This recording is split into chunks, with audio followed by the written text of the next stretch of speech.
नमस्ते दोस्तों, वैशाख महात्म के चौथे अध्याय की कथा। बोलो श्री भगवान विष्णु हरि की जय। नारद जी कहते हैं, वैशाख मास में शरीर में तेल लगाना, दिन में सोना, कांसे के बर्तन में भोजन करना, दोबारा भोजन करना, खाट पर सोना, घर में स्नान, ये सब कार्य वर्जित है। अगर आप वैशाख मास नहा रहे हैं, स्नान कर रहे हैं, तो इन बातों का ध्यान जरूर रखें। जो वैशाख स्नान नहीं कर रहे वो जितने उनकी श्रद्धा हो उतने नियमों का पालन करें। साथ ही वैशाख मास में दोपहर के समय थके हुए ब्राह्मण की पैर दबाना सब व्रतों में उत्तम व्रत है। जो दोपहर में आए थके ब्राह्मण को सुंदर आसन देकर उसके पैर दबाता है, वह सब बंधनों से मुक्त हो जाता है तथा गंगा आदि सब तीर्थों के स्नान का फल पाता है। बोलो भगवान विष्णु की जय।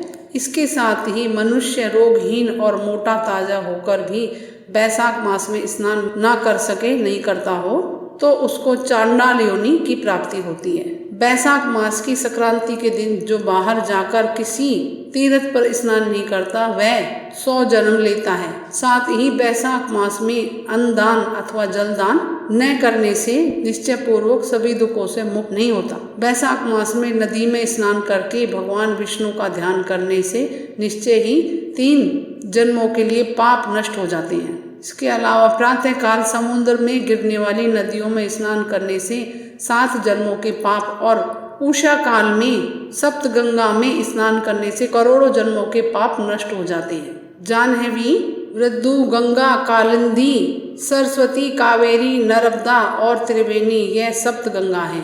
वैशाख मास में बहते हुए जल में मंजन करने से सारे जन्म किए हुए पापों का नाश हो जाता है। दूध से उत्तम दही, दही से उत्तम घी, वैसे ही सब मासों में कार्तिक, कार्तिक से माघ और माघ से वैशाख मास उत्तम है। दरिद्री तथा अपराधी को जो भी थोड़ी वस्तु, जल, कंद, मूल, फल, गुड़, छाछ आदि मिल जाए वह ही दान करनी चाहिए। दान न करने से दरिद्रता आती है और दरिद्रता से मनुष्य पाप करता है तथा पाप से नरक मिलता है। बोलो भगवान विष्णु की जय। इसलिए मनुष्य को वित्त अनुसार अवश्य ही दान करना चाहिए, क्योंकि वैशाख मास के देवता विष्णु हैं। इस कारण इस मास में किया हुआ जप, दान, यज्ञ, तप अधिक फल देने वाला है।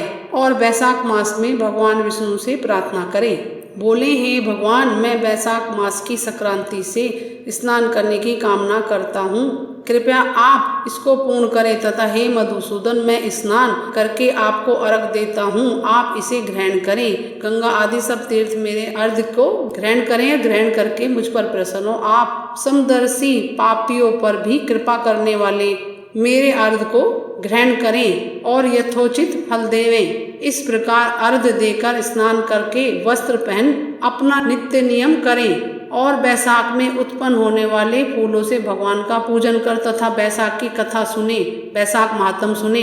इससे करोड़ों जन्म के पापों का नाश हो जाता है।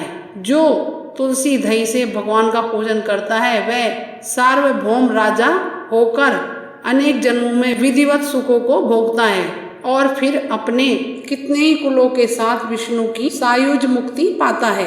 बोलो भगवान विष्णु की जय। वैशाख मास महात्म के चौथे अध्याय के महात्म की कथा मंगलम शुभम आगे 5वें अध्याय की कथा सुनाएंगे। भगवान विष्णु आपकी सभी मनोकामना पूर्ण करे दोस्तों। और कुछ पूछना कमेंट्स करके पूछे। मेरे चैनल को लाइक करें, सब्सक्राइब करें, शेयर करें। नमस्ते दोस्तों, जय भगवान विष्णु।